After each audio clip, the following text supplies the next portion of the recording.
నమస్కారం. ఈరోజు యోగాభ్యాసాన్ని ప్రారంభిద్దాం. నా పేరు సంజీవ, నేను యోగా ట్రైనర్ని.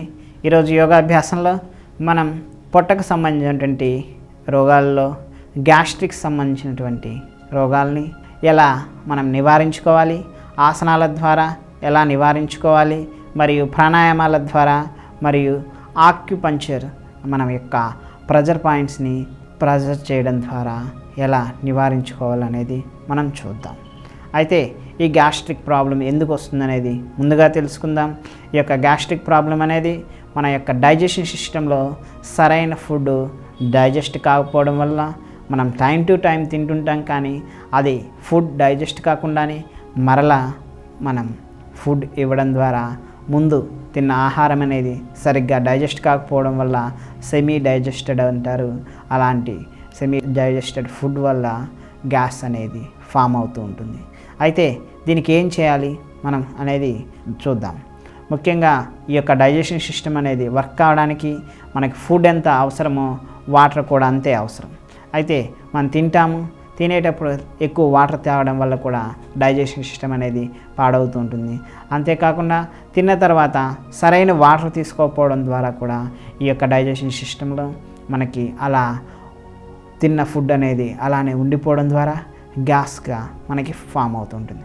శరీరంలో ఫుడ్ ఎప్పుడైతే మనకి 24 అవర్స్ తర్వాత మనకి మోషన్ సిస్టమ్ ద్వారా మోషన్ రాలేదో ఆటోమేటిక్గా లోపలే ఉండేసి మనకి డైజెషన్ సిస్టమ్ మొత్తాన్ని కూడా పాడవడానికి, ఇండైజెషన్ ప్రాబ్లమ్స్ రావడానికి, కాన్స్టిపేషన్ ప్రాబ్లం రావడానికి, మలబద్ధకం రావడానికి, ఇలా రకరకాల ప్రాబ్లమ్స్ రావడానికి అనేది ఉపయోగపడుతుంది. అయితే ఈ యొక్క రకరకాల ప్రాబ్లమ్స్ అనేది ఇవన్నీ క్లియర్ చేసేది ఒక ఇండైజెషన్ ప్రాబ్లమ్స్ వల్ల మాత్రమే ఇవన్నీ కూడా మనకి వస్తూ ఉన్నాయి. కావున ఇండైజెషన్ ప్రాబ్లమ్ని మనం క్లియర్ చేసుకుంటే ఆటోమేటిక్గా మిగిలిన ప్రాబ్లమ్స్ అన్నీ కూడా క్యూర్ అయిపోతాయి. అయితే ఈ యొక్క ఇండైజెషన్ ప్రాబ్లమ్స్లో మనకి అల్సర్ కానీ, గ్యాస్ట్రిక్ ప్రాబ్లం రావడం కానీ, డయాబెటిక్ రావడం కానీ, ఇలా రకరకాల పొట్టకు సంబంధించిన రోగాల్లో ఉన్నాయి. ఈ అన్నిటి రోగాల్లో మొదటిగా వచ్చేది గ్యాస్ట్రిక్ ప్రాబ్లం అనేది ఎక్కువగా వస్తూ ఉంటుంది. ఈ యొక్క గ్యాస్ట్రిక్ ప్రాబ్లం స్టార్ట్ అయిందంటే ఆటోమేటిక్గా కొంతమందికి కొన్ని సంవత్సరాలు, కొంతమందికి కొన్ని డేస్ ఇలా కంటిన్యూగా ఉండడం అనేది జరుగుతూ ఉంటుంది. కొంతమంది మెడిసిన్ వాడడం కూడా జరుగుతుంది. అయితే ఫస్ట్ ఆఫ్ ఆల్ మనం చేయవలసింది పొట్టని క్లీన్గా ఉంచడం కోసం మనం ఫైబర్ ఫుడ్ తీసుకోవాలి. దాని తర్వాత మనకి ఎక్కువ వాటర్ తీసుకోవాలి, గోరువెచ్చని నీళ్ళు తాగాలి, మరియు నిమ్మరసంతో కలిపినటువంటి వాటర్ తాగడం ద్వారా మనకి లోపల ఉన్న ఆల్కహాల్ని న్యూట్రలైజ్ చేయడానికి, పిహెచ్ వాల్యూని న్యూట్రలైజ్ చేయడానికి ఈ యొక్క నిమ్మరసం అనేది ఉపయోగపడుతుంది. సో మనం వాటర్తో 1 లీటర్ వాటర్కి ఒక నిమ్మ హాఫ్ కట్ చేసేసి మనం దాంట్లో పిండేసిన తర్వాత ఆ వాటర్ని గోరువెచ్చని నీటితో తాగడం ద్వారా మనకి ఈ యొక్క డైజెషన్ ప్రాబ్లమ్స్ అన్నీ కూడా క్లియర్ కావడం జరుగుతుంది. అయితే మొదటిగా కొంతమందికి ఇలాంటి వాటర్ పడని వాళ్ళు ఫస్ట్ ఒక 3 to 4 డేస్ అనేది ఫైబర్ ఎక్కువగా ఉండే ఫుడ్లో మనం ముల్లంగి కానీ, పెసలు కానీ, ఇలాంటివి రకరకాలైనటువంటి మనం ఎక్కువగా తీసుకోవడం ద్వారాను మనకి ఈ యొక్క స్టమక్ మొత్తం కూడా క్లీన్ కావడం జరుగుతుంది. అంతేకాకుండా 3 మంత్స్కి కానీ, ఒక 6 మంత్స్కి కానీ మన స్టమక్ మొత్తాన్ని కూడా క్లీన్ చేసుకోవాలి. ఆముదం తాగేసి క్లీన్ చేసుకోవచ్చును. ఇలా రకరకాల పద్ధతులు ఉన్నాయి. ఆ యొక్క పద్ధతుల్ని దగ్గరలో ఉన్నటువంటి ఆయుర్వేదిక్ కానీ, యోగా ట్రైనర్ సహాయంతో మన యొక్క స్టమక్ మొత్తాన్ని కూడా క్లీన్ చేసుకోవడం ద్వారా ఈ యొక్క గ్యాస్ట్రిక్ ప్రాబ్లమ్స్ అన్నీ కూడా క్లియర్ కావడానికి ఉపయోగపడతాయి. అయితే దీంతోపాటు మనం తిన్న ఫుడ్లో ప్రోటీన్ సంబంధించిన ఫుడ్ ఎక్కువగా ఉండడం ద్వారా కూడా మనకు గ్యాస్ట్రిక్ ప్రాబ్లం రావడం అనేది జరుగుతూ ఉంటుంది. అయితే దీనికి ఆసనాల్లో మనం పశ్చిమ ఉత్తానాసన, ఉదరాకర్షణాసన మరియు ప్రాణాయామాల్లో కపాలభాతి ప్రాణాయామం చేయడం ద్వారా శరీరంలో ఉన్నటువంటి ఈ యొక్క డైజెషన్ సిస్టమ్ యాక్టివేషన్ కావడానికి ఉపయోగపడుతుంది. ఇప్పుడు మనం ఈ యొక్క 3 చేసుకుందాం. నెమ్మదిగా శవాసనం తీసుకుంటాం. శవాసనం తీసుకొని పశ్చిమ ఉత్తానాసన, ఉదరాకర్షణాసన 2 చేసుకుంటాం. దాని తర్వాత మనం సుఖాసనం కానీ లేక పద్మాసనంలో కానీ కూర్చొని కపాలభాతి ప్రాణాయామము చేసుకుంటాం. ఈ కపాలభాతి ప్రాణాయామం చేయడం ద్వారా స్టమక్లో ఉన్నటువంటి అన్ని రకాల సిస్టమ్స్ యాక్టివేషన్ చేయడానికి, శరీరంలో ఉన్నటువంటి కెమికల్స్ అన్నీ కూడా రిలీజ్ కావడానికి, డైజెషన్కి సంబంధించినటువంటి HCl రిలీజ్ కావడానికి ఈ యొక్క ఆసనాలు మరియు ప్రాణాయామాలు అన్నీ కూడా ఉపయోగపడతాయి. ఇప్పుడు శవాసనం తీసుకుందాం. శవాసనం తీసుకొని ఈ యొక్క ఆసనాలు అనేది మనం చేద్దాం.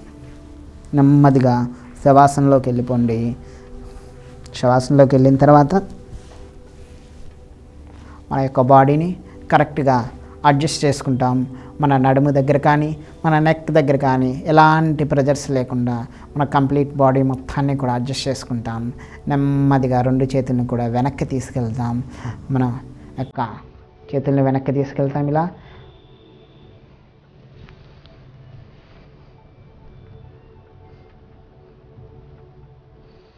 శ్వాస వదిలేస్తూ మనం లేచి పాదాలని టచ్ చేయడానికి ప్రయత్నిస్తాం. దీన్ని పశ్చిమ ఉత్థానాసనం అంటాం. నెమ్మదిగా పైకి లిఫ్ట్ చేయండి. అప్పర్ బాడీ మొత్తాన్ని, హ్యాండ్స్ని, హెడ్ని, చెస్ట్ని, మన యొక్క నడుం భాగం వరకు కూడా మొత్తాన్ని పైకి లిఫ్ట్ చేస్తాం. ఇలా పాదాలను పట్టుకుంటాం. దీన్ని పశ్చిమ ఉత్థానాసనం అంటాం. మరలా శ్వాస తీసుకుంటూ వెనక్కి వెళ్ళిపోతాం. శ్వాసను వదిలేస్తూ మరలా పశ్చిమ ఉత్థానాసనానికి వెళ్ళిపోదాం.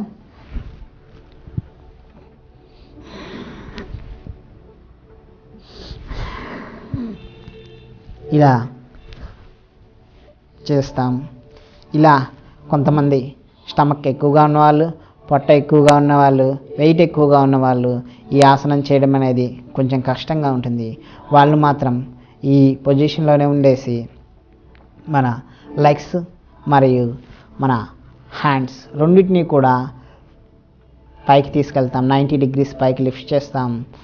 అలా చేయడం ద్వారా కూడా స్టమక్ సంబంధించిన ప్రాబ్లమ్స్ అన్నీ కూడా క్లియర్ అయిపోతాయి. ఇప్పుడు ఎలానో చేద్దాం. నెమ్మదిగా లెగ్స్ని, హ్యాండ్స్ని 90 degrees పైకి లిఫ్ట్ చేస్తాం. ఇలా పైకి లిఫ్ట్ చేస్తాం.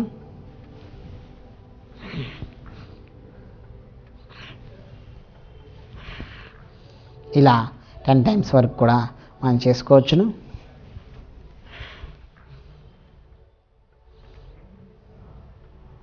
ఇలా చేస్తాం. ఇలా చేసిన తర్వాత ఎవరైనా చేయగలిగిన వాళ్ళు మేరుదండాసనం అంటాం. ఇలా 2 చేతులను కూడా ఇలా సైడ్స్ తీసుకుంటాం. తీసుకున్న తర్వాత మన యొక్క బోత్ లెగ్స్ లోపలికి తీసుకొని నెమ్మదిగా బోత్ లెగ్స్ని కూడా రైట్ సైడ్ టర్న్ చేస్తాం. ఇలా ఫేసింగ్ లెఫ్ట్ సైడ్ టర్న్ చేస్తాం. ఇలానే మనం 10 నుంచి 15 కౌంట్ చేసేంత వరకు కూడా ఈ ఆసనంలో ఉంచుతాం. నెమ్మదిగా లెఫ్ట్ సైడ్ టర్న్ చేస్తాం. ఫేసింగ్ రైట్ సైడ్ టర్న్ చేస్తాం. ఇంకా ప్రెజర్ కావాలని వాళ్ళు హ్యాండ్తో ఇలా ప్రెజర్ ఇచ్చుకోవచ్చును. నెమ్మదిగా రైట్ సైడ్లోకి మధ్యలోకి వచ్చేస్తాం. వచ్చిన తర్వాత శ్వాస నార్మల్ అయ్యేంత వరకు కూడా శవాసనలో అలానే ఉంచుతాం.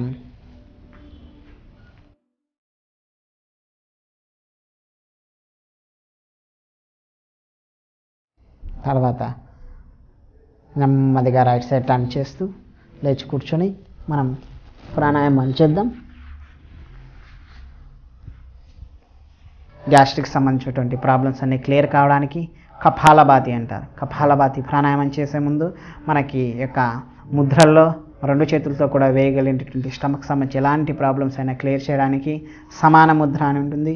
2 చేతుల్లో ఉన్నటువంటి 5 వేలని ఇలా కలిపి ఉంచుతాం. దీన్ని సమాన ముద్ర అంటాం.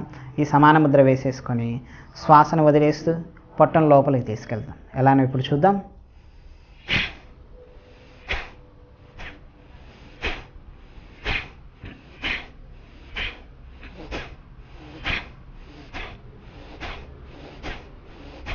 ఇలా పొట్టం లోపలికి తీసుకెళ్తూ శ్వాసని బయటికి వదిలేస్తాం. ఇలా 10 నుంచి 15 స్ట్రోక్లు ఇచ్చిన తర్వాత మరలా మనం 10 నుంచి 15 వరకు ఇలా 100 times వరకు కూడా చేసుకోవచ్చును. మనం యొక్క పొట్ట అనేది ఇలా స్ట్రోక్లు ఇస్తున్నప్పుడు ఆటోమేటిక్గా పెయిన్ వస్తూ ఉంటుంది. ఆ పెయిన్ తగ్గిన తర్వాత మరలా స్టార్ట్ చేసి మరలా చేసుకోవచ్చు. ఇలా చేసుకోవడం ద్వారా మన యొక్క శరీరంలో ఉన్నటువంటి గ్యాస్ట్రిక్ ప్రాబ్లమ్ని కంట్రోల్లో ఉంచుకోవచ్చును. దీని తర్వాత మనం ఆక్యుపంచర్ పాయింట్స్లో మన యొక్క అరచేయి మొత్తాన్ని కూడా ఇలా మనం ప్రెజర్ చేసుకోవడం ద్వారా మన యొక్క డైజెషన్ సిస్టమ్ మొత్తం యాక్టివేషన్ కావడం మరియు గ్యాస్ట్రిక్ సంబంధించి అనేక ప్రాబ్లమ్స్ అన్నీ కూడా క్లియర్ కావడం అనేది జరుగుతుంది. ఇలా మన అరచేయి మొత్తాన్ని కూడా బొటన వేలుతో ఇలా నెమ్మదిగా ప్రెజర్ చేస్తాం. మన డైజెషన్ సిస్టమ్ ఎలా ఉంటుందో మనకి చుట్టూ రౌండ్గా ఉంటుంది, స్క్వేర్ షేప్లో. మనకి ఇదంతా కూడా అరచేయి మొత్తాన్ని కూడా ప్రెజర్ చేస్తాం. అలానే కుడి చేతితో ఎడమ చేతికి, ఎడమ చేతితో కుడి చేతికి ఇలా 10 నుంచి 15 మినిట్స్ వరకు 2 చేతులని ప్రెజర్ చేయడం ద్వారా కూడా ఈ యొక్క గ్యాస్ట్రిక్ ప్రాబ్లం నుంచి మనం క్లియర్ కావచ్చు. ఇలా చేసుకొని మనం గ్యాస్ట్రిక్ ప్రాబ్లం నుంచి బయటపడదాం. నమస్కారం.